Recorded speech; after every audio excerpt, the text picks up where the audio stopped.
Bonjour à tous et à toutes et bienvenue pour ce nouvel épisode de Rien de spécial. Aujourd'hui, j'ai le grand plaisir d'accueillir un invité avec lequel je voulais absolument discuter dans le podcast. Il s'agit de Thomas Soriano. Il est plus connu sous le pseudonyme de Abrège sur YouTube. Et donc cet épisode sera découpé en deux parties. Une première partie avec Thomas, son parcours de vie, ses études, ses choix et ses épreuves qui l'ont amené jusqu'ici. On retrace vraiment son point de vue personnel et ça va vous intéresser en particulier si vous êtes encore en études ou bien si vous en êtes sorti non sans mal. La seconde partie, ce sera avec Abrège, le youtubeur. On fera un retour sur nos projets communs, l'évolution de sa chaîne, ce qu'il a appris et ce qu'il a compris. On partagera aussi notre vision du YouTube Tech francophone. Il nous livrera même la formule gagnante qu'il a développée pour son propre contenu et comment il gagne l'intérêt de sa communauté. Je vous laisse donc avec cette première partie et mon échange avec Thomas. Spécial, ce son il a rien de spécial, l'instru elle a rien de spécial, je sais même pas je fais quoi, demain ça fait rien de spécial, et ça sert à rien de faire style, gros y a rien de spécial, tu pensais que le chemin était tout tracé mais tu te rappelles que t'as rien de spécial, poto passe nous voir.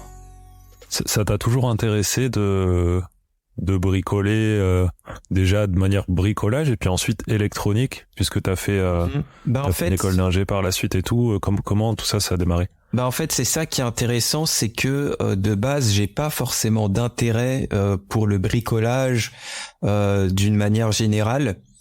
Je pense que ça tient un petit peu de mes grands-parents parce qu'ils sont très manuels, mais mes parents, par contre, pas du tout. Du coup, ça a peut-être été une transmission héréditaire, mais qui a sauté une génération. Et c'est vrai qu'avec mon frère, on est on aime bien bricoler des trucs. Donc voilà, je pense que ça peut peut-être venir de là. Après, tout jeune, j'ai suivi un parcours scolaire très classique, un peu comme tout le monde. J'étais pas forcément quelqu'un de passionné. Par contre, j'avais un gros centre d'intérêt, c'était le sport. Je faisais du VTT en club, je faisais du volley, du tennis, du badminton. J'ai fait beaucoup de compètes. J'ai fait du ski, du snow, enfin j'ai fait tout un tas de sports et j'étais à fond là-dedans. Et puis surtout un gros qui a pris beaucoup de place, c'est le skate.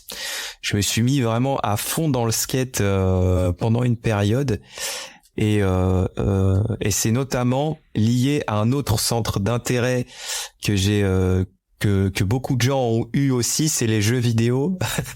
Je pense que la période Call of Duty, Diablo X9 sur YouTube, etc., tout le monde la connaît. Et c'est notamment en démarrant un jeu de skate comme ça sur la Play avec mon frère qu'on s'est mis au skate ensemble. Enfin bref, tout ça pour dire que j'avais un gros centre d'intérêt autour du sport. Et c'est vrai que quand j'en parle, ça me fait un peu bizarre aujourd'hui. J'en reviendrai un peu comment je peux dire ça? J'y reviendrai un peu après, mais c'est vrai que le sport, j'arrive pas à croire que j'étais autant sportif avant, parce que là, ça fait 5 ans que je fais plus rien. Donc, en termes d'activité physique, voilà. Donc, pour revenir un petit peu sur le parcours scolaire, donc assez classique. Et c'est par contre, je pense, c'est là où c'est intéressant, c'est dans la période collège. Je crois que j'ai eu mon premier portable, c'était un Sony Ericsson, et je filmais énormément avec. Je filmais mon frère, je m'amusais à faire des petites vidéos. Et je me souviens que j'ai demandé du coup une caméra à mon anniversaire ou à Noël, je me souviens plus. Et j'avais un réel intérêt pour filmer des trucs.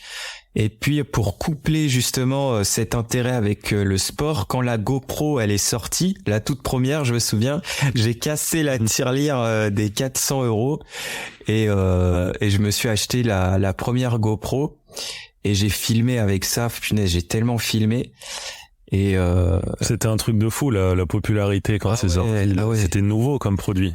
Ouais, je me souviens, c'était la bande d'annonce de la vidéo de la promotion de la GoPro. C'était quelqu'un qui l'avait sur son bonnet de ski et tu voyais vraiment ce qu'il faisait en tant que skieur et c'était impressionnant et tu te disais mais c'est ça que je veux faire aussi quoi. Donc je pense qu'il y a un réel intérêt pour la vidéo qui a démarré dans cette période lycée. Et j'ai même d'ailleurs commencé à poster sur YouTube pendant cette période, à faire des petits courts-métrages. C'est là aussi où j'ai démarré à utiliser After Effects et les logiciels de montage. Ouais. Donc c'est des vidéos aujourd'hui qui sont en privé sur ma chaîne YouTube, mais c'est vrai que j'ai démarré assez tôt. Et d'ailleurs, je me reproche de ne pas être... j'aurais dû me prendre un peu plus au sérieux, parce que je pense que si j'aurais suivi un concept de vidéo ou une thématique un peu plus recherchée, je pense que ma chaîne aurait pu super bien marcher, mais à l'époque c'était juste pour moi en fait. Je m'en foutais. C'était juste un endroit où mes proches pouvaient la voir facilement en fait les vidéos. Mais à l'époque, effectivement, YouTube, c'était plus un endroit où tu mettais tes vidéos de vacances, tes choses comme ça. Et puis à part Norman, Voilà. Cyprien, Mister V, voilà, c'était vraiment ça englobait tout, quoi. Ouais. T'avais des gens comme Seb Lafrite et tout ça, mais c'était que du petit podcast, ce qu'on appelait du podcast. Ouais. Et il y avait rien d'autre. Il y avait un peu, oui, effectivement, Diablo X9 et tout ça, mais c'était super. Il y avait pas d'opportunité. On se disait pas, bon, Ouais. ça va donner quelque chose. En fait, la chaîne les chaînes qui m'influençaient énormément, c'était comment elle s'appelle? À l'époque, ça s'appelait Freddy Wong ou Freddy Wong à la française. C'est un gars qui faisait des effets spéciaux. Il est vraiment hyper connu. Bon, aujourd'hui, je crois, il fait plus de vidéos, mais la chaîne qui ressemblait énormément à la sienne, c'était Corridor Digital. Voilà, c'est deux grosses chaînes qui faisaient des effets spéciaux. Et moi, ça m'influençait énormément, et c'est comme ça que je faisais mes vidéos. En tout cas, mais j'étais loin effectivement des formats à la Norman et tout ça.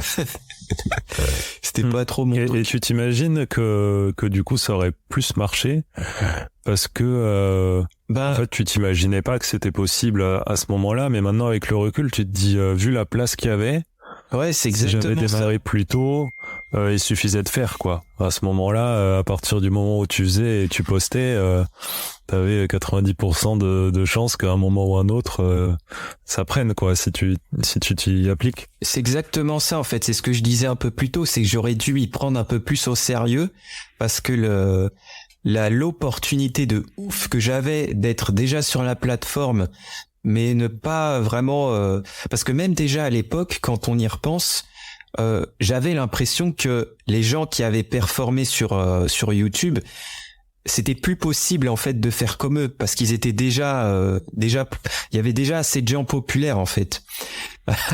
Alors qu'aujourd'hui aujourd'hui encore j'ai parfois cette même pensée, mais en fait non, il y a tellement de place encore pour évidemment on va dire comment on appelle ça, j'ai pas le nom. Le fait qu'on est plusieurs et que on se tire parfois vers le haut et qu'il y a plus trop de place, bah c'est juste. Mais si t'as une singularité à apporter, t'as ta place quoi sur YouTube. Mais à l'époque déjà, je me disais mais ils sont trop connus, il y a déjà trop de monde, ça sert à rien que je m'y mette à fond. Ouais, et c'est exactement la même chose qu'on se dit maintenant, qu'on se dira demain, et c'est la même chose qu'on aurait dit. Toi, t'as dû commencer en 2019. Ouais. Plus sérieusement. Ouais. En 2019, je me disais la même chose. Et en fait, chaque année, c'est potentiellement de pire en pire, en fait. Donc, puisque de toute façon, l'année prochaine, ce sera techniquement pire, visiblement, de ce qu'on a l'air de dire. Ouais. Autant démarrer tout de suite. Le mot que je cherchais, c'était concurrence. Voilà, je trouve que la concurrence à l'époque était trop grande pour démarrer, et en fait pas du tout. Oui, voilà, tu avais juste pas la vision, peut-être. C'est ça. Ouais. Donc ça, c'était un peu ma période lycée. Après, c'est vrai que dans cette période-là, il y a eu un début d'intérêt pour tout ce qui était bricolage. Je me souviens que j'avais acheté des GameCube sur Le Bon Coin, 5 € pièce. Et en fait, je m'amusais à les ouvrir pour mettre des LED à l'intérieur pour les customiser. et les repeindre et faire toute une recustomisation. Et je trouve qu'il y a eu un début d'intérêt pour justement le DIY et cet univers-là. Je pense que ça a commencé un petit peu à ce moment-là. Des GameCube ou des Game Boy? Des GameCube, ouais. GameCube, vraiment? Okay. Ouais. Et je me souviens que je les achetais littéralement 5 € pièce sur Amazon. Je me souviens qu'un gars m'en avait vendu 3, je crois, pour 15 €.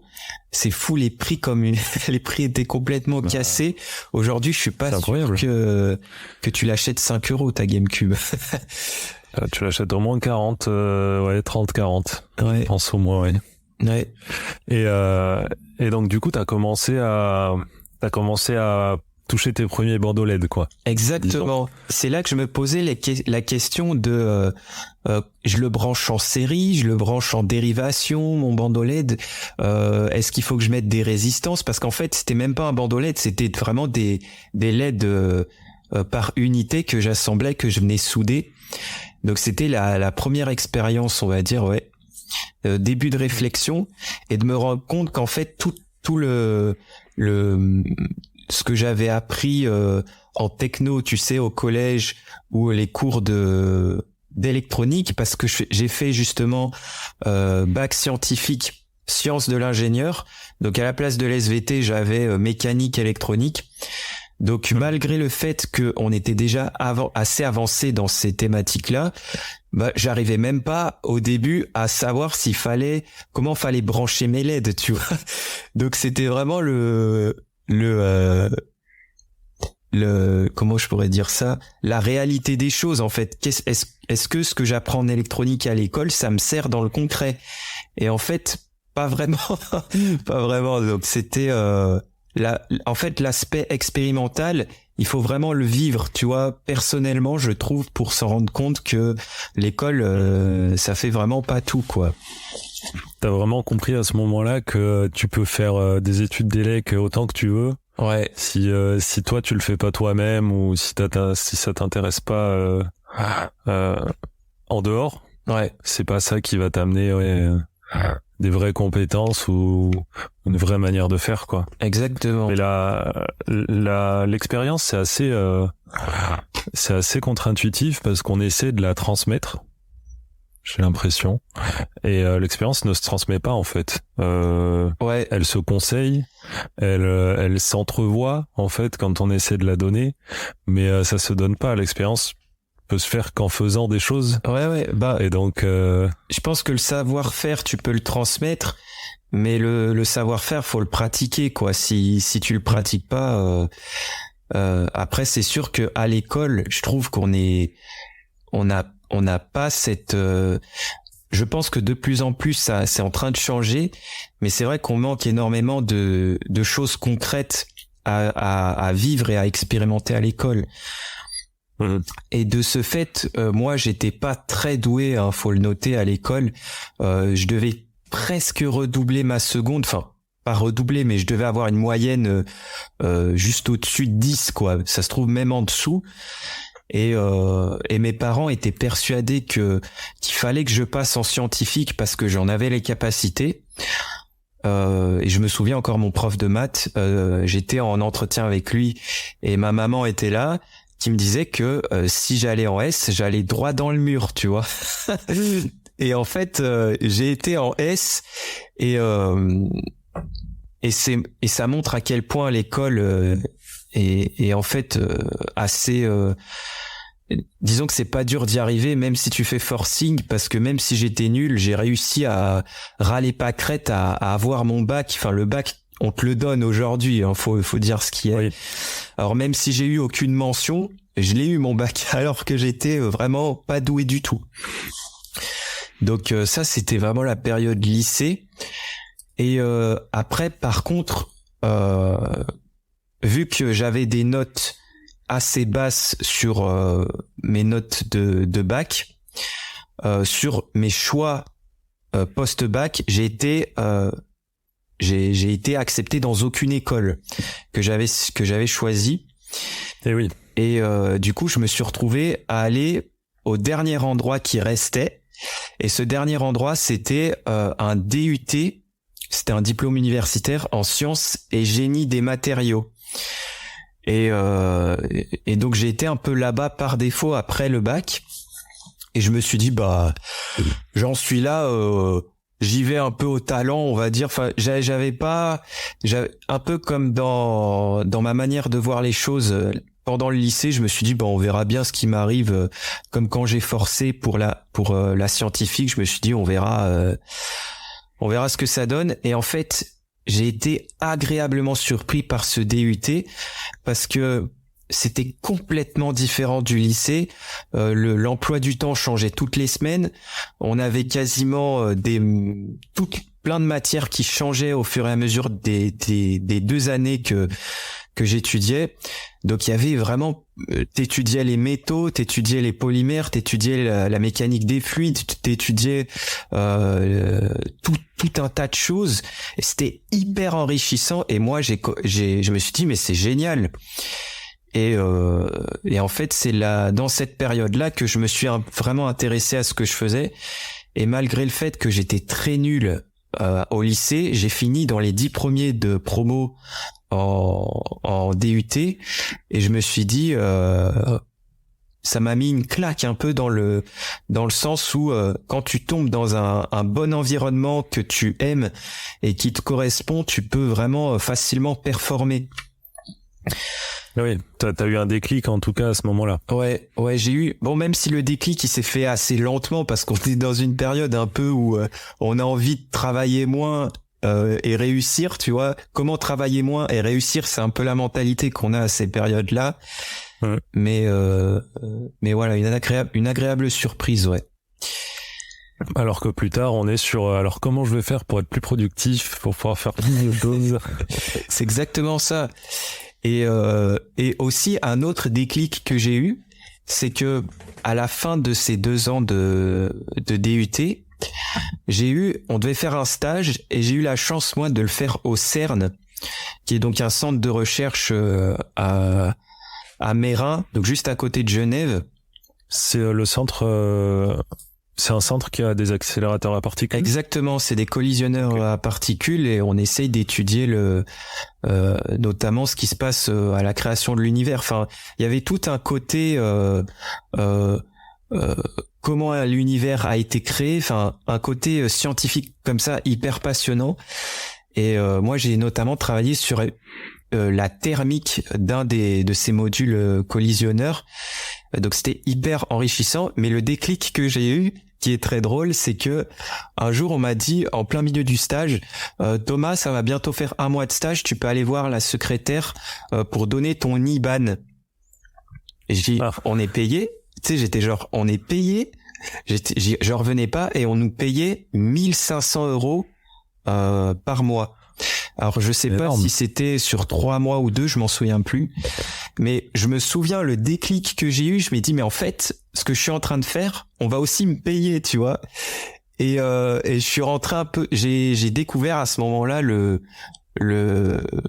fait que la valeur que tu apportes, elle est aussi rémunérée, et c'est important de le comprendre parce qu'à l'école c'est très flou tout ça, tu vois.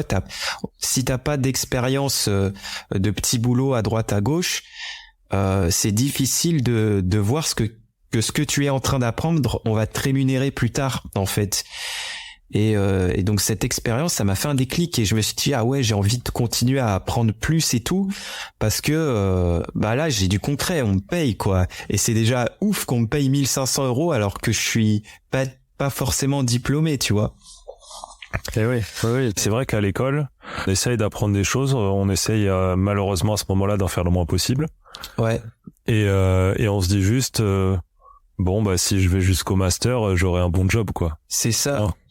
Non. Mais trop souvent il y a des gens qui se posent aucune question. Moi je le vois quand j'essaie de faire passer des entretiens pour de l'alternance, qui se posent aucune question sur le recul, sur la suite, sur le projet pro, ce qu'ils veulent faire, leur vision et tout.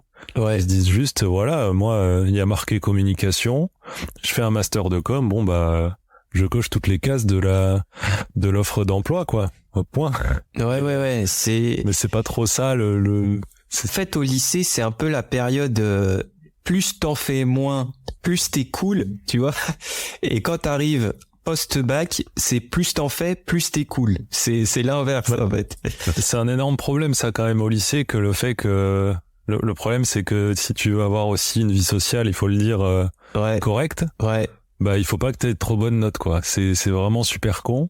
Ouais. Mais c'est une réalité quand même. Ouais. Bon, après, c'est vrai qu'il y a certaines personnes plus matures que d'autres, et certaines comprennent assez vite que travailler c'est important. Donc pas tout le monde n'est comme ça, mais c'est vrai que d'une manière générale, je sais pas si ça a un peu changé aujourd'hui, il faudrait demander aux jeunes, mais c'est vrai que quand t'es un peu le cassos ou que tu fais un peu le chenille en cours, etc., t'as un côté social plus intéressant. Enfin, en fait, je sais pas comment. Ouais. C'est drôle, ouais. C'est un peu triste, mais c'est vrai qu'après il y a il y a un switch qui se fait, parce que déjà quand t'arrives peut-être en études universitaires, t'as pas que des gens qui sortent du bac aussi, t'as des gens qui se réorientent. Du coup, ces gens-là, c'est vrai, ils vont pas trouver cool un gars qui fait un petit peu le malin en cours. Il va dire bon bah c'est bon, moi j'ai 25 ans, je reprends des études. Merci quoi. Ouais. Ouais. Ils vont pas forcément encenser tout ça. Et puis même après, sur les études d'ingé. Celui qui fout rien, il se fait défoncer, quoi. Il y a plus de. C'est clair. Il y a plus ces trucs-là, on s'en fout, quoi. Et puis en plus, ce qui était génial dans le DUT que j'ai fait, c'est que à chaque fois qu'il y avait un examen, ils mettaient les notes, ils affichaient les notes sur le tableau que tout le monde pouvait voir. Donc à chaque fin d'examen, la semaine d'après, on allait au tableau voir quelles notes on avait, et puis les notes étaient par ordre. En fait, du plus petit au plus grand. Donc tu voyais le classement des gens, en fait. Donc si t'étais en bas du tableau, c'était un peu la honte, tu vois. Et tout le monde le voyait. Donc c'était aussi un encouragement à travailler. Et ça change, peut-être ton regard aussi sur le truc là. La pression sociale, elle est plus dans l'autre sens. Ouais. Quand t'es tout dernier. Ouais. Et après, c'est vrai que j'ai une petite anecdote, mais maintenant que j'y repense, il y avait un gars qui était au tout début de la formation de DUT. Je me souviens que il disait il était pas sûr s'il allait continuer parce qu'il est pas sûr que ça lui plaisait. Et ce gars avait déjà fait 3 essais dans 3 écoles différentes, tu vois. Et je me disais, punaise, mais alors lui, c'est un raté. Lui, il a déjà gâché ses 3 ans de sa vie, tu vois, à essayer de chercher des formations, à aller de droite à gauche. Et c'est vrai que quand t'es à cette période-là, on a vraiment l'impression que quand tu es dans un endroit qui te correspond pas, c'est que t'as raté quelque chose. Alors que maintenant, avec le recul, je me dis, ce mec, il sait exactement où il est, tu vois, et il est pas allé dans des formations qui l'amènent dans un métier pourri qu'il aime pas, tu vois. Et alors ça veut pas dire qu'il faut un peu forcer pour quand même voir de quoi t'es capable. Mais ce gars, à l'époque, je me disais c'est un raté, alors que en fait il essayait des choses. Et ça, on n'a pas cette vision-là aussi quand on est plus jeune. C'est dommage. Ouais. C'est 2 faces un petit peu d'une même pièce, c'est-à-dire que tu peux voir la chose comme c'est un indécis, il va quelque part, il s'investit pas, il dit j'aime pas, il repart. Ouais. Mais tu peux aussi voir ça comme ok, le mec il a le courage. Exactement. De dire ok, l'année elle est flinguée, j'ai pas envie de faire ça, je tente autre chose, quoi. Ouais. Là où d'autres ils se reviennent en 4e, 5e année d'études, ils font mais attends, mais ce master, je le fais pour mes parents, ou je le fais pour rester avec mes potes, ou je le fais pas pour moi. Enfin, j'ai pas envie de travailler, alors. Et puis, en fait, moi, c'est ça que s'il y a des jeunes qui nous écoutent, si vous êtes dans un endroit qui vous est très inconfortable, faut pas hésiter à tester une autre voie, parce qu'en fait, c'est trop dommage de se dire après 5 ans d'études, punaise, j'aurais dû faire ça, quoi. Et même moi, je le pense encore aujourd'hui. C'est par exemple, j'avais un fort intérêt pour les ordinateurs. je kiffais ça. Mais puisque j'avais des potes qui étaient beaucoup plus avancés que moi dans le domaine, je me disais c'est pas pour moi, ils sont déjà trop forts. Moi, je vais rester dans ma sphère matériaux, etc. Alors qu'aujourd'hui, avec du recul, j'aurais aimé faire un diplôme dans le développement web ou dans le code, tu vois. Ça, j'aurais énormément aimé. Et j'ai pas osé parce que mes potes étaient plus forts que moi dans ce domaine, donc je me disais que c'était pas pour moi. Alors que j'aurais kiffé, quoi. Donc, Et est-ce que tu penses aussi, je voudrais bien ton avis dessus, au niveau des études, justement, au niveau de chercher, tu vois, il y a très certainement dans ton audience, il y a des gens qui sont en cours d'études ou qui sont en train de choisir des études universitaires, des DUT, enfin maintenant c'est BUT, il me semble. Ouais. Moi, je vais te donner un exemple. Je parle anglais pas trop mal. Ok. Et c'est pas du tout grâce aux études. Ouais. Toutes les choses que je sais faire aujourd'hui, à part l'école d'ingé où quand même ça m'a appris vraiment des choses, ce qu'il y a avant, et honnêtement, à part le côté vraiment technique, parce que moi je suis parti vraiment sur un bac pro, en fait, initialement. D'accord. Un peu la petite porte, bac pro, BTS, jusqu'à l'école d'ingé. Ah, super. Donc je me suis mis dans le bain direct, je me suis dit ça suffit quoi. Je sais pas ce que j'apprends, je sais pas à quoi ça sert, je veux faire du dessin technique. Ouais. Donc j'étais parti là-dedans. Et donc tout ça pour en revenir niveau anglais. Alors c'est pas en bac pro que j'ai appris l'anglais, hein. Ouais. En bac pro dessin technique parce que bon c'était My Name Is et Birler le niveau.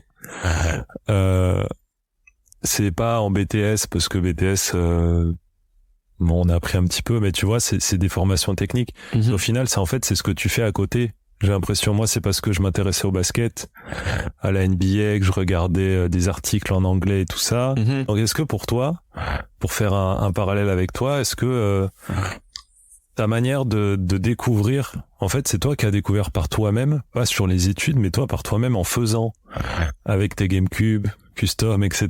Mm-hmm. C'est toi qui a précédé tout ça, qui a fait toi-même, qui a découvert que ce que tu faisais, c'était beaucoup plus important que ce que tu apprenais en sciences de l'ingénieur au lycée, que tu apprenais beaucoup plus, que tu avais plus d'intérêt, et c'est peut-être ça qui t'a guidé par la suite après. Les études n'ont été peut-être qu'un outil. Ouais. Alors, ouais. Derrière ou pas? Si je peux dire un mot là-dessus, alors déjà, pour bien comprendre la scène dans laquelle j'étais pas doué, j'étais pas très ouvert, j'étais plus ou moins assez ouvert aux gens, c'est-à-dire que j'étais pas le gars, j'étais le gars plutôt timide que le gars qui parle tout le temps. Mm-hmm. Et donc ça, c'était un peu la sphère dans laquelle j'étais, et j'étais pas quelqu'un de passionné surtout. Je faisais beaucoup de sport, mais l'exemple, par exemple, des GameCube, si c'est le seul exemple qui me vient en tête parce que c'est le seul truc que j'ai fait à cette époque, tu vois. Et en fait, j'étais pas quelqu'un de très passionné. Et par contre, je dois avouer que le DUT m'a apporté énormément de compétences, que ça soit la science de l'ingénieur, etc. Franchement, si vous hésitez entre une école d'ingé parce que vous êtes trop juste, foncez sur le DUT, vous allez apprendre masse trucs. Et par contre, c'est vrai que... Et en plus, si on est en premier en DUT, on va en école d'ingé derrière. Exactement. En plus, ça ne ferme pas du tout. C'est exactement là où je veux en venir, c'est que moi j'ai fini mon DUT avec l'opportunité d'aller en école d'ingé. Donc moi c'est ce que j'ai fait. J'ai postulé dans plusieurs écoles. Et notamment en alternance parce que je pense que ça peut vraiment être un gros atout. Malheureusement, j'avais pas été pris, j'avais pas trouvé d'entreprise. Donc j'ai pris la dernière école qui me restait, c'était Polytech Annecy. Et malheureusement, c'était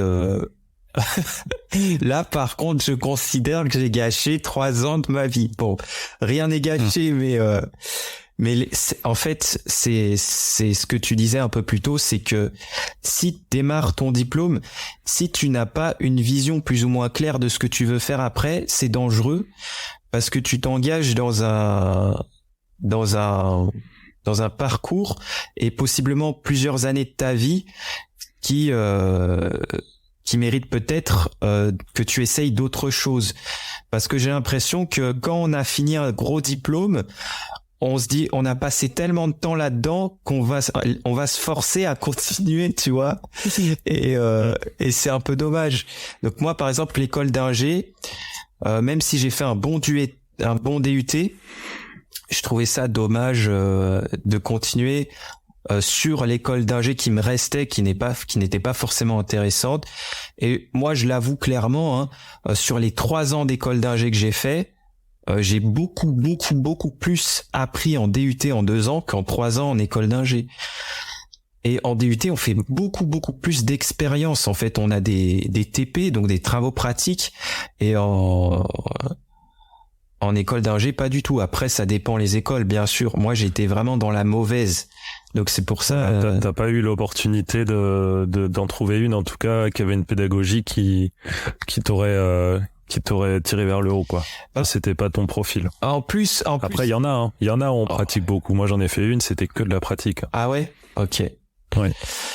Ouais. Mais ça dépend, effectivement. En fait, faut des parcours plus académiques ou plus, tu vois, dans l'approche plus académique ou plus plus technicien, quoi. Moi, aujourd'hui, si j'aurais un doute sur le diplôme que je vais faire, je pense que ma stratégie, ça serait d'aller sur LinkedIn et d'essayer de connecter des gens qui ont eu ce diplôme pour avoir un retour, tu vois.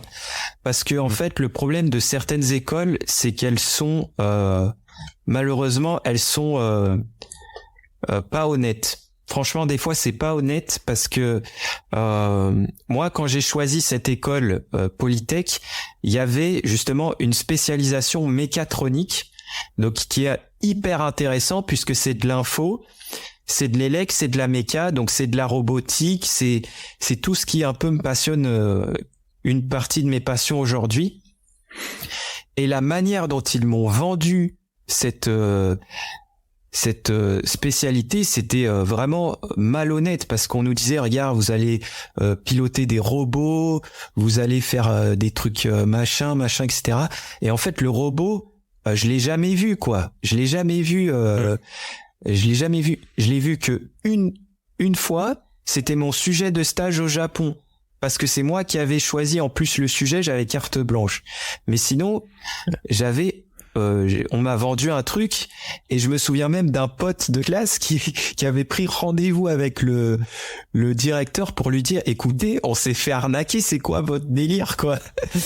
Donc aujourd'hui, ma stratégie serait différente et ça serait plutôt d'aller contacter vraiment les gens qui ont fait le diplôme plutôt que de s'embarquer parfois dans des trucs, ouais. Ça prend un petit peu de temps, mais ça vaut le coup puisque de toute façon on s'engage pour des années. Il faut y penser, quoi. Le problème, c'est qu'on n'y pense pas assez. Quand on est en études, on pense pas vraiment assez. On n'a pas une vision, c'est vrai, assez claire. Mais ça me fait. Par contre, je dois avouer que même si je suis un peu déçu de l'école et que je me sens un peu arnaqué, malgré tout, t'apprends quand même des trucs et il y a quand même de belles opportunités. L'imprimante 3D que tu mentionnes, moi, elle était dans un Fab Lab et c'est comme ça que j'ai un peu découvert le monde de l'impression 3D. Mais à l'époque, à cette époque-là, pour moi, l'impression 3D, c'était un peu, tu fais ta petite figurine Pikachu et puis c'est tout, quoi. Il y avait pas de réel intérêt et c'était plutôt cool d'aller au Fab Lab parce qu'il y avait des gens qui étaient sympas et que c'était une technologie assez intrigante quand même, tu vois. Oui. Et c'est vrai qu'il y a excuse-moi, il y avait cette opportunité que je n'aurais peut-être pas trouvé ailleurs, donc c'est quand même pas perdu. Et puis voilà. Ouais, au niveau des études, je reviens dessus, mais ces choix par défaut, c'est un truc qui est beaucoup discuté maintenant aux États-Unis, surtout que eux c'est d'autant plus important les choix qu'ils font parce que c'est payant. Nous c'est entre guillemets gratuit. Ouais. En France, en tout cas, c'est mutualisé le coût. Ouais. Du coup, on perd du temps, mais eux ils perdent en plus, ils s'endettent en plus. Tu vois, donc la question elle est encore plus posée. C'est vrai. Du truc de je fais ça, j'imagine parce que j'aime bien, je suppose. Et ouais, le fait d'être dans l'action, toi t'as pu voir l'imprimante 3D, c'est ça qui t'a c'est ça qui t'a inspiré. Du coup, en fait, c'est peut-être le fait c'est l'action d'aller dessus.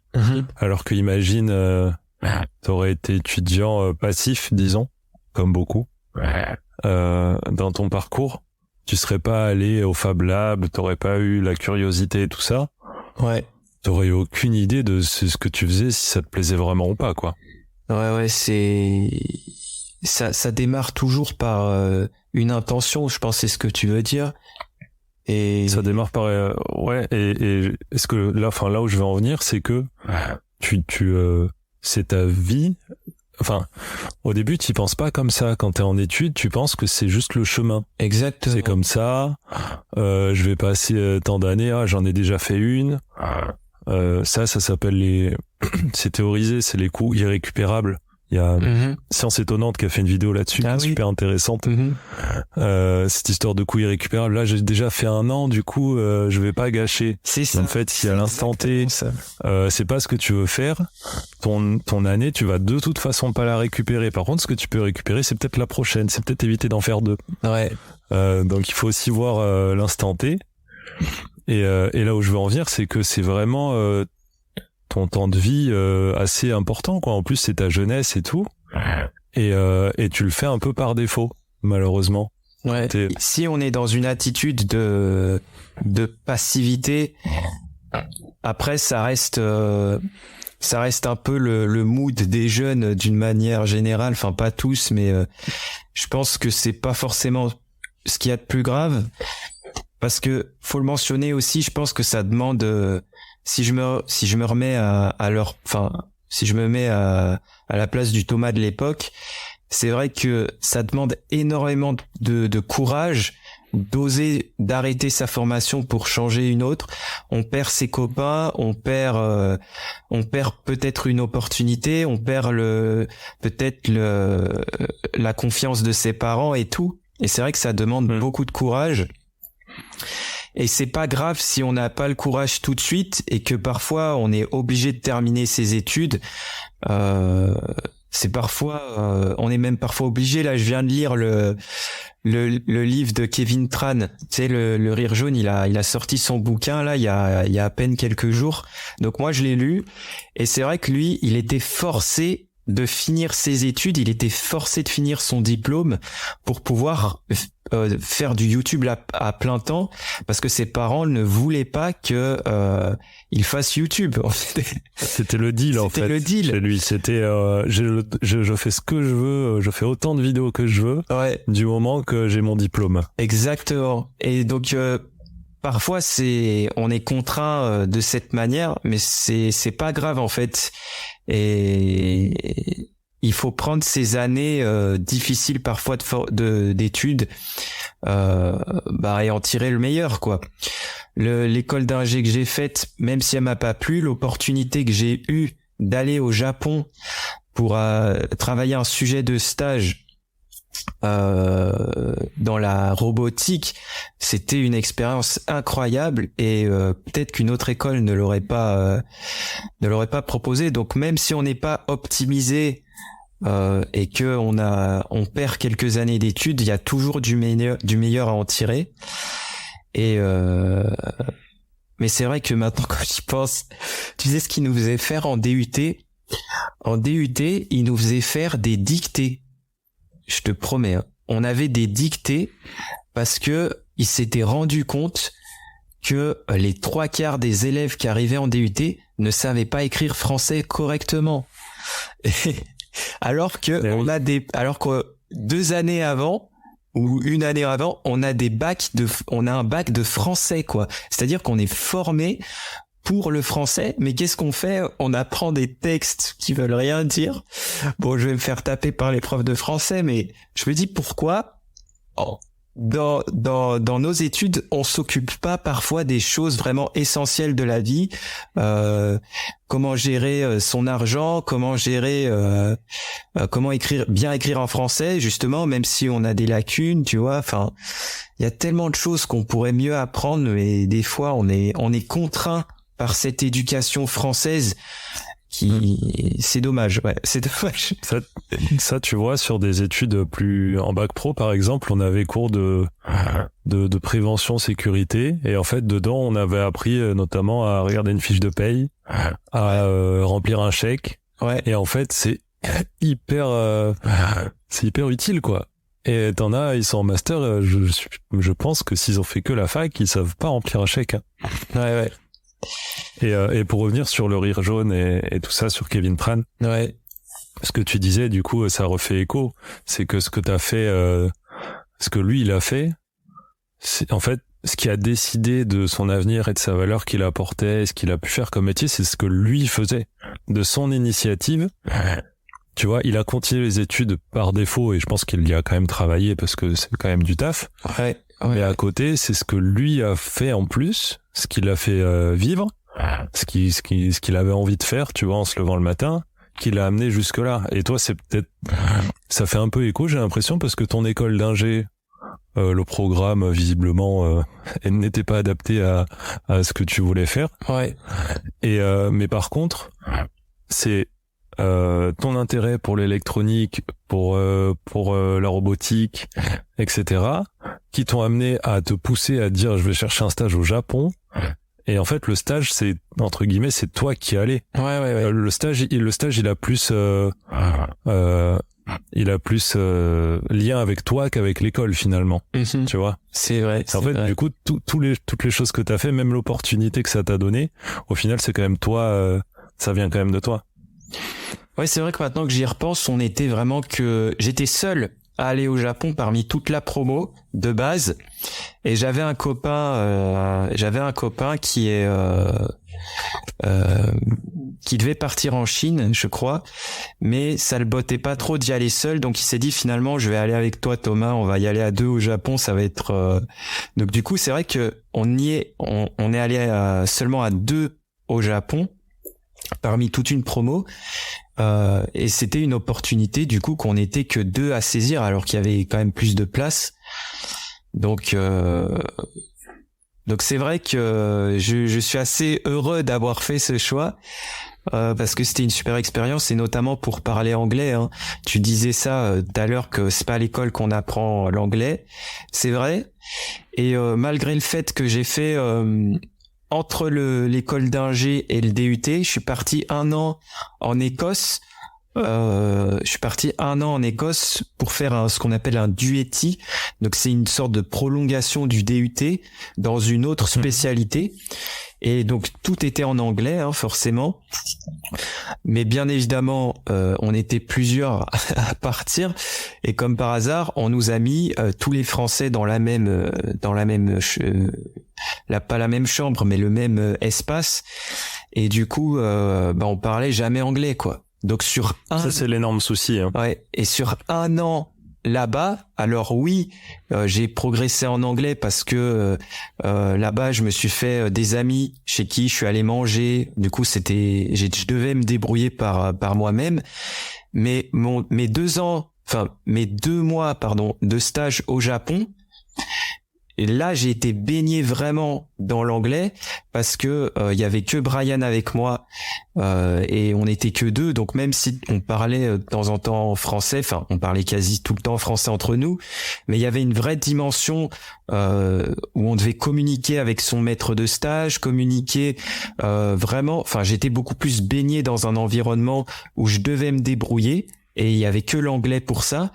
Et donc là, j'ai énormément plus progressé en 2 mois qu'en 1 an en Écosse, quoi.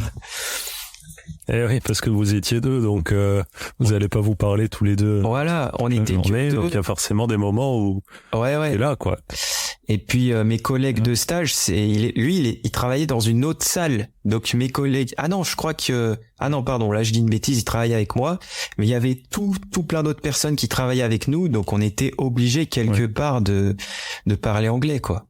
Donc ça c'est un peu l'expérience on va dire scolaire. Après je pense que je vais le mentionner, mais peut-être que certaines personnes le savent déjà, j'en avais parlé dans ma vidéo, mais quand je suis parti au Japon, j'ai commencé à avoir un problème à ma jambe gauche, et je ne pouvais plus marcher en fait.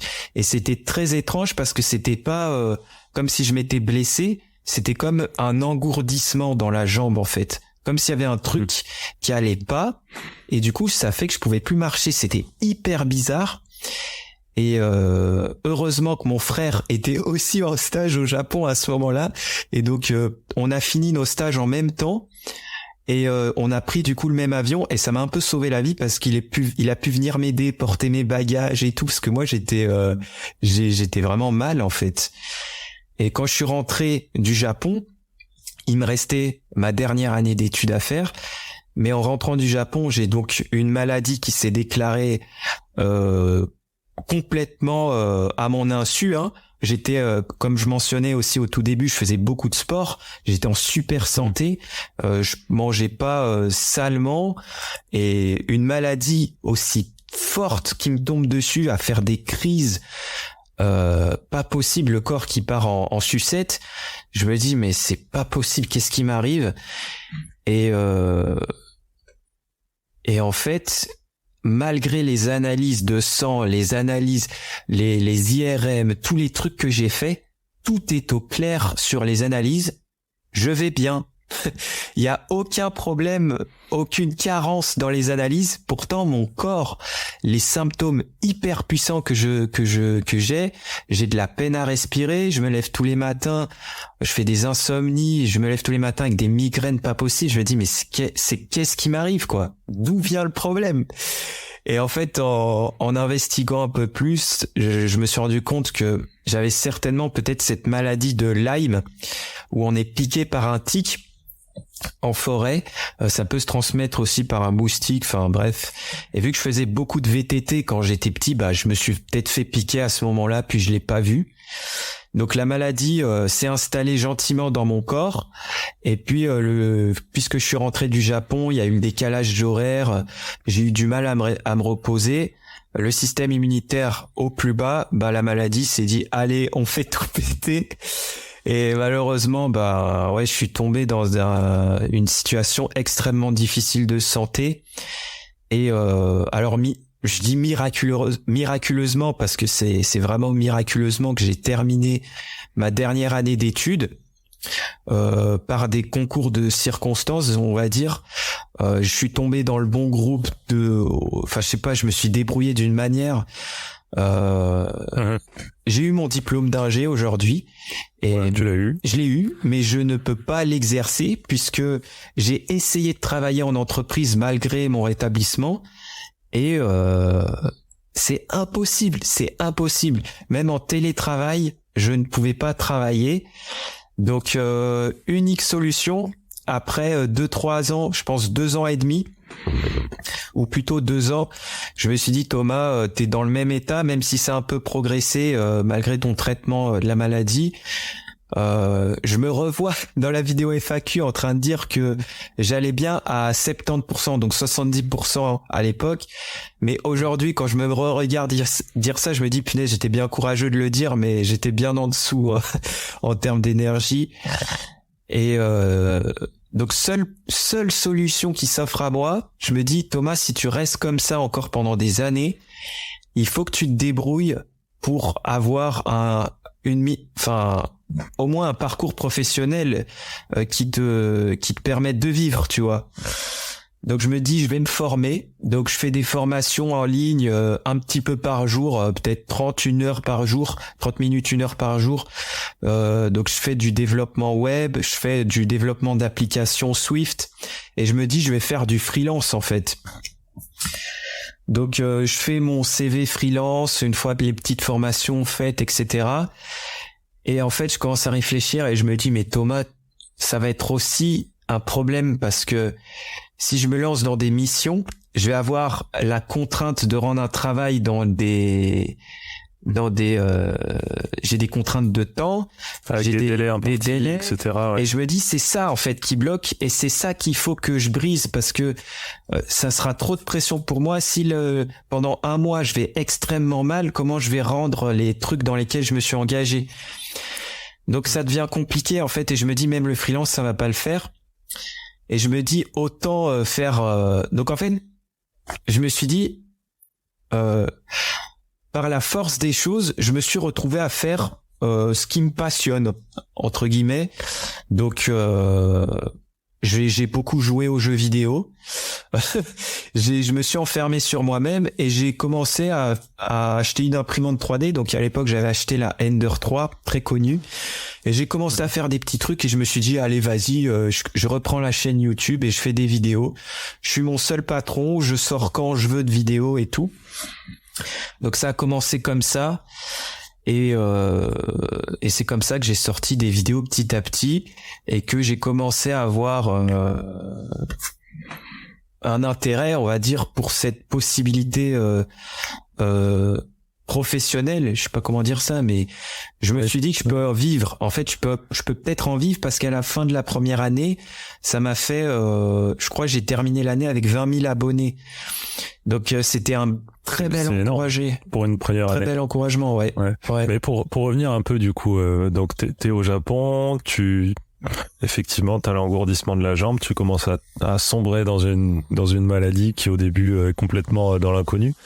Déjà, c'est quoi ta vision à ce niveau-là? Enfin, est-ce que tu te dis non mais je vais crever, qu'est-ce que je vais faire de ma vie si je peux plus travailler? Là tu nous as dit assez vite que t'as rebondi. Et à ce moment-là, quand tu te dis ok, je peux même pas travailler en télétravail, est-ce que qu'est-ce que tu te poses comme question? Qu'est-ce qui se passe aussi dans ta tête? Et quand tu te dis à ce moment-là, peut-être t'as eu des moments où tu te dis mais alors oui, je vais rebondir, quoi. Effectivement, il y a des fois j'ai cru que j'allais y passer, hein. Les crises étaient en fait cette maladie c'est une torture de l'esprit, une torture de l'âme aussi, parce que en fait tous les jours c'est la même chose et tous les jours malgré les traitements que tu prends, ça ne s'améliore pas. Et quand tu es dans une situation chronique qui n'évolue pas et que tu dois te restreindre de nourriture en termes de gluten, de fromage, de sucre. Moi, je suis né dans un pays de fromage, je peux pas m'en passer, tu vois. Et le fait qu'on te retire tout ça, c'est horrible et tu ne sais plus dans quoi te réfugier. Alors, pour être totalement transparent, la manière dont je m'en suis sorti, moi je suis né dans une famille chrétienne protestante, hein, donc pas catholique, hein, pour être plus précis. Et en fait, ce qui m'a sauvé, c'est, on va dire, l'exercice de ma foi. C'est le fait que je crois en un Dieu qui prend soin de moi. Donc on a chacun un peu notre manière de s'en sortir dans les moments très difficiles. Moi, ça a été ma foi chrétienne et en fait, j'ai vécu avant ces moments difficiles, j'ai déjà vécu des guérisons, j'ai déjà vécu des moments extraordinaires dans ma vie. Et j'ai toujours senti le soutien de Dieu. Donc moi, c'est comme ça que j'ai pu m'en sortir, que j'ai pu m'évader petit à petit de cette situation extrêmement difficile. Et c'est comme ça aujourd'hui que je continue à avancer, parce que même si ça évolue, hein, en mieux, on va dire, j'ai toujours des moments extrêmement difficiles. Je craque souvent. Ça m'arrive de me réveiller le matin à 10h et j'ai l'impression que c'est 1h du mat. Là, ça fait 3 jours que j'ai de la peine à respirer. Enfin, il y a toujours des moments extrêmement durs, mais je tiens le bout. Enfin, je sais pas comment dire ça, mais je tiens debout parce que j'ai l'espoir que ça va aller mieux et que le meilleur est devant, en fait.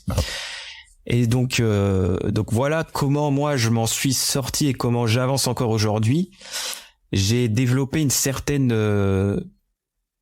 carapace, on va dire, protectrice envers les mauvaises pensées, envers les mauvaises paroles, parce que on s'en rend pas compte, mais quand on dit tout le temps je suis malade, quand on dit tout le temps je suis nul, quand on dit tout le temps ça va jamais s'améliorer, bah toutes ces petites phrases, en fait, j'ai appris à les retirer de ma vie et à les remplacer à ça va aller mieux, Thomas, à rester dans le positif. Mais après, voilà, là où je suis transparent, c'est quand dans les pires moments, quand les symptômes sont ultra inquiétants en fait et que j'arrive plus à respirer, que je suis extrêmement mal, là où ce qui me permet de m'en sortir, c'est ma foi, c'est de me dire mon Dieu, tu es là avec moi, et ça me libère en fait.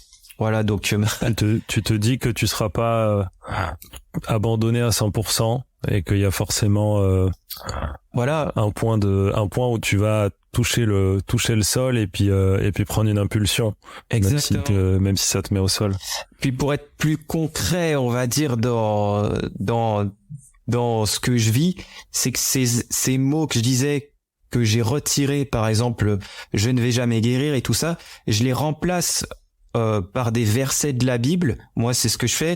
Et il y a des versets qui sont pour moi très puissants. C'est par exemple un verset qui dit je ne mourrai pas, mais je vivrai et je raconterai les œuvres de l'Éternel. Tu vois, c'est des choses comme ça qui me permettent de tenir debout et de croire que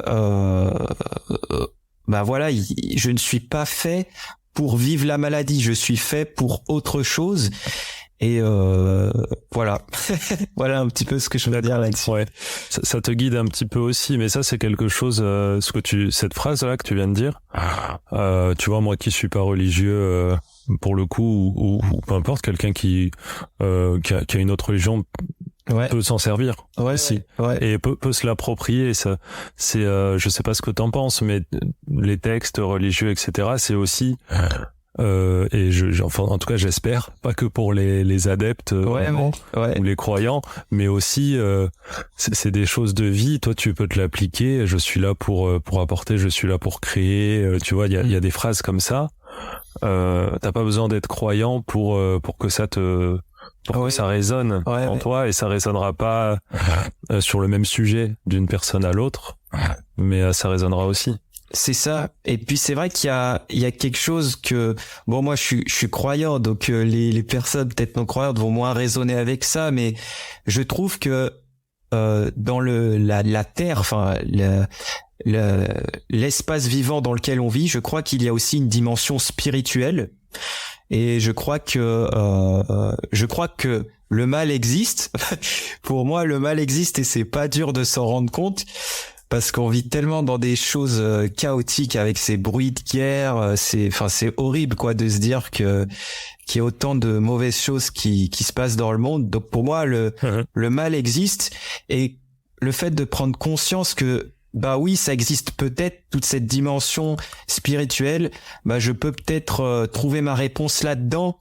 Et c'est vrai que quand on est à bout dans une situation et que la médecine ne peut pas nous guérir, que la science ne peut pas nous guérir, parfois ça vaut le coup peut-être de se diriger et de se poser la question, est-ce qu'il y a une autre solution spirituelle?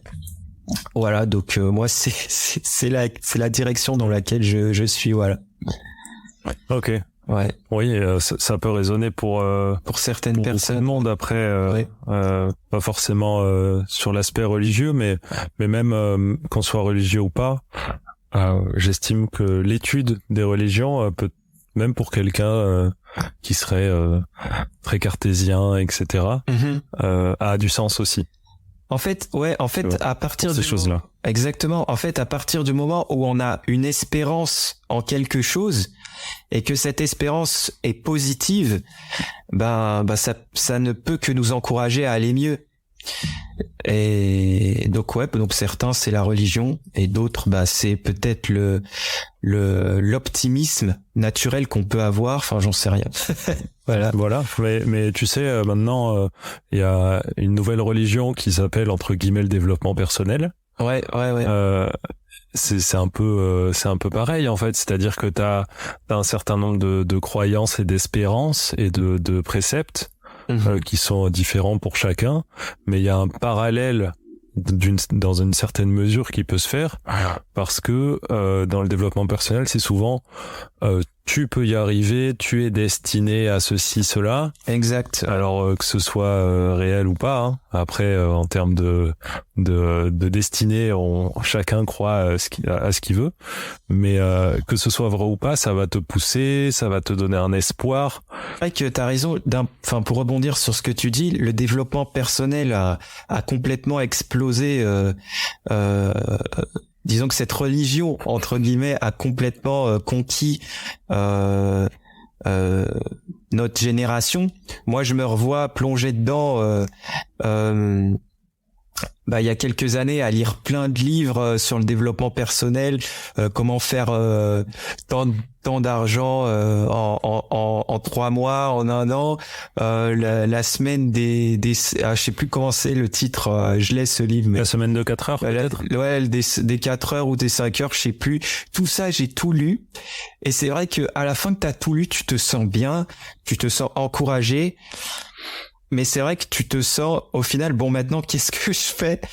Et une des choses, moi, qui m'a aidé pour le parcours YouTube, hein, je laisse maintenant la religion de côté, hein, c'est que je me suis posé la question, ok, Thomas, tu investis en toi, tu achètes des formations, tu lis des bouquins, etc. Mais concrètement, ça te fait du bien, mais concrètement, qu'est-ce que ça fait? Tu vois, enfin, je veux dire, comment utiliser ça pour monter un business? Comment utiliser ça pour créer de la valeur, etc. Et la réflexion que j'ai eue par rapport à ça, c'est que en fait, le piège du développement personnel, c'est de trop, je sais pas comment dire ça, mais de trop se regarder à soi-même, le moi, le je, et du coup, on en oublie complètement notre entourage, et on oublie que la valeur qu'on apporte, que ça soit dans des vidéos YouTube, dans un métier, c'est avant tout pour les autres, en fait. Ce qu'on fait, c'est pour les autres, c'est pour apporter une valeur pour les autres. Je dis pas que c'est pas bien de s'auto-centrer, de croire en soi et tout, c'est très bien, mais faut pas oublier que tout ce qu'on apprend, c'est aussi pour faire évoluer notre génération, que ça soit pour la science, mais c'est pour les autres, en fait, tout ce qu'on fait. Moi, si je fais ma chaîne YouTube aujourd'hui et que je fais des vidéos, c'est soit je fais des tutos pour donner l'occasion à des gens de reproduire des choses, ou soit c'est à travers des projets on va dire original pour inspirer des gens. Au final, tout ce que je fais, je le fais parce que je l'aime, mais aussi surtout pour les autres, en fait.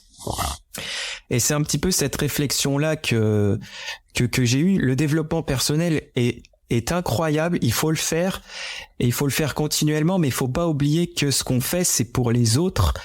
Et je pense que c'est aussi ce que tu fais à travers ce nouveau podcast, c'est pour donner l'opportunité aux gens d'écouter, et d'être encouragé ou de recevoir de la valeur ajoutée, quoi.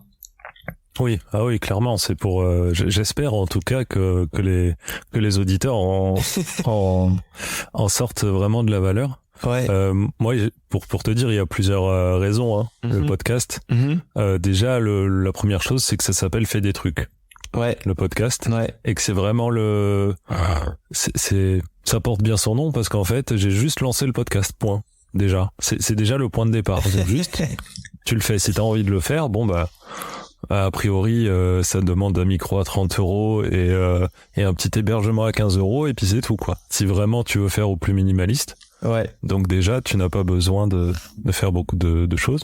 Et puis c'est une bonne manière de connecter avec les gens, c'est une bonne manière de s'ouvrir, c'est une bonne manière d'apporter au monde aussi. Ouais. Donc et puis beaucoup de personnes n'ont pas toujours l'opportunité de raconter leur histoire, de raconter des choses qu'ils ont envie de transmettre. Ouais.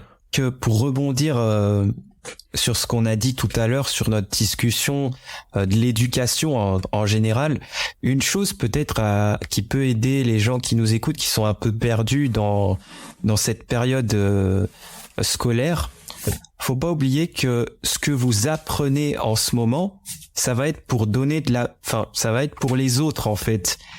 Et c'est vrai que je pense que tu me dis si tu penses le contraire, mais quand on a fait notre collaboration ensemble du clavier, on a fait un truc le plus stylé possible, et surtout ça a été ta priorité que les gens soient au top quand ils le reçoivent, ce clavier.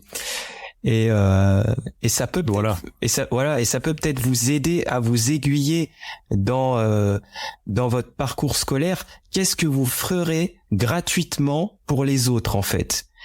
Et ça peut énormément vous aider à choisir la voie que vous voulez faire, ouais. Se sentir utile aussi, c'est bon. Le clavier, on va en parler un petit peu après, ouais. Deuxième partie. Ouais. Mais ouais, ce fait de, on le voit souvent au travail. On peut avoir un travail qui nous plaît, ou imaginons un travail qui te plaît, en tout cas au niveau des tâches, qui te plaît. Si tu ne te sens pas utile, moi j'ai remarqué ça, ouais. Dans un bureau ou ailleurs, hein, peu importe. Mm-hmm. Si tu ne te sens pas utile, si tu sens pas que ça fait avancer les choses, tu peux être passionné de graphisme, être graphiste. Si tu sens que ton travail n'apporte rien ou n'est pas diffusé, ouais. tu vas pas être motivé, tu vas pas être bien et tout ça. Ouais. Ouais. Si t'as un travail où les tâches en elles-mêmes, la nature des tâches que tu fais, et peut-être pas ce que t'avais imaginé faire sur ton temps libre, disons ta passion, mais que t'es super utile et aux gens, super utile à l'organisation et tout, c'est beaucoup plus important. Du coup, ça fait écho à ce que tu dis au niveau des études. Ça va être fait beaucoup pour les autres, et il faut pas voir ça comme juste de la générosité. Parce que même si vous prenez ça d'un point de vue un petit peu plus égocentré, même pour votre bien-être au travail et dans votre vie pro, le fait que ce que vous faites ce soit pour les autres et que ça serve aux autres, de toute façon ça va vous nourrir à vous. Ah, c'est sûr. Ouais. Ah, c'est donc sûr. Même d'un point de vue égocentré, ça fait quand même sens. Ouais, bah, tout travail mérite salaire. Et évidemment, c'est tout à fait nécessaire de recevoir quelque chose de ce que tu vas produire, c'est sûr. Je reviens sur du coup la suite. On va reprendre un petit peu dans l'ordre. Donc t'as eu cette maladie-là où vraiment t'as fait appel à tes ressources très profondes et à ta foi. Ouais. Pour tout ça, maintenant, t'es dans une position où t'as quand même réussi un petit peu à t'installer. Ouais. Sur ton travail. Ça commence à payer aussi. Ouais. Aussi financièrement et pas que pour la gloire. Comment est-ce que t'as vécu déjà? On va reprendre la période pré-Covid, ouais. Toute la période Covid et puis la suite et tu vas nous partager maintenant. Ouais. Mais comment est-ce que t'as pu vivre tout ça? Parce que pour toi, Covid, par exemple, avec ta maladie, ça a dû être aussi une certaine épreuve. Ouais, c'est vrai que par rapport à cette question-là, c'est vrai que le Covid a été source de stress parce que étant donné que j'avais souvent des difficultés respiratoires, je me suis dit si j'ai le Covid, je crève. Donc et en plus, et vu que juste avant le Covid, l'année d'avant, donc c'était en 2019, je me suis marié. J'espère que c'est 2019, sinon je vais me faire taper par ma femme, oui. Et on s'est marié en mai. Et donc je crois que le Covid est arrivé en janvier 2020, il me semble, un truc comme ça. Janvier, on a eu les premières déclarations qui disaient ne vous inquiétez pas, ça arrive jamais en France. Et mars, on était confinés. 2020. Ok. Bah ouais, donc là j'habite avec ma femme à Genève, et c'est vrai que elle elle travaille en crèche. Donc les enfants, ils ramènent souvent des petits trucs à la maison, des petits rhumes, des petits machins. Donc moi des fois je me les prends dans la figure, mais c'est pas très grave, ça fait partie de la vie, tu vois. Et donc quand j'ai su que le Covid pourrait être un problème, bah ça m'a fait un peu stresser, mais pas tant que ça, parce que comme je l'ai dit plus tôt, voilà, j'ai foi en Dieu, etc. Et par contre, juste pour finir cette parenthèse Covid, je l'ai attrapé un an après qu'il ait démarré, donc c'était en février de cette année-là, 2022, ou janvier. Donc quand il y a eu le pic, donc ma femme l'a attrapé et un matin, je me lève, j'avais du mal à respirer. Oh, je peux vous dire que là, ça a été un combat vraiment très, très, très dur. Un combat horrible parce que je devais me battre plus que tout contre mes pensées que j'allais aller à l'hôpital, que j'allais au bout d'un moment j'ai craqué, j'ai dû appeler l'ambulance parce que j'en pouvais plus de cette sensation de mal à respirer, plus l'angoisse. Enfin tu vois, c'était horrible, une expérience très dure, mais ça s'est apaisé sur 3 semaines. En fait ça s'est apaisé, donc c'était une éternité. Mais voilà, donc ça c'était la parenthèse Covid. Aujourd'hui je vais très bien malgré le Covid, voilà, enfin très bien. Bref, il y a pas longtemps il me semble que t'as dit qu'il y a beaucoup de choses dans ta vie dont t'es plutôt fier et plutôt content aujourd'hui. Ouais. Que t'as atteint un certain idéal, en tout cas que tu fais des choses visiblement qui te satisfont et qui te rendent heureux. Ouais. Et qui te manque juste cette pièce santé. Ouais, exactement. Donc pour revenir sur YouTube, un début très chill, hein. Un début, pareil, je suis dans une scène, faut imaginer la scène, mais où c'est très dur tous les jours. Donc je crois que c'est fin 2019, j'ai passé 3 mois à faire ma première vidéo. Parce que je voulais vraiment que ça soit bien. J'avais quand même une appréhension du regard des autres. Démarrer une chaîne YouTube et se montrer, c'est pas simple. On va pas se le cacher. Et il y en a pour qui c'est plus naturel, mais parler devant une caméra, c'est un exercice.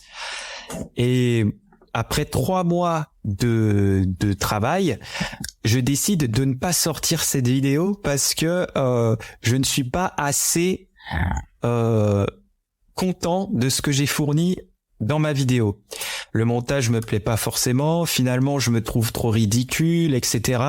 Enfin bref, gros syndrome de l'imposteur et un manque de courage et un manque aussi de concret parce que je suis assez perfectionniste et il y a un moment donné, il faut se jeter à l'eau, à un moment donné, il faut abréger. Donc je me dis Thomas, faut que t'abrèges, tu vois. Faut que t'abrèges. Et donc c'est un peu comme ça qu'est née la vision de la chaîne. Et je me suis dit Thomas, commence finalement par faire une petite vidéo de présentation. T'as pas besoin de faire un gros truc, tu vas apprendre au fur et à mesure du temps. Et c'est comme ça finalement que je me suis lancé avec ce thème abrège et je me suis dit je vais pas faire des vidéos très longues. Ça répond bien au nom. Et puis voilà. Chers auditeurs, vous l'avez certainement remarqué, on commence tout doucement à dévier sur le sujet YouTube. Cette première partie avec Thomas prend donc fin et je vous dis à tout de suite pour la deuxième partie de mon échange, cette fois-ci avec Abrège.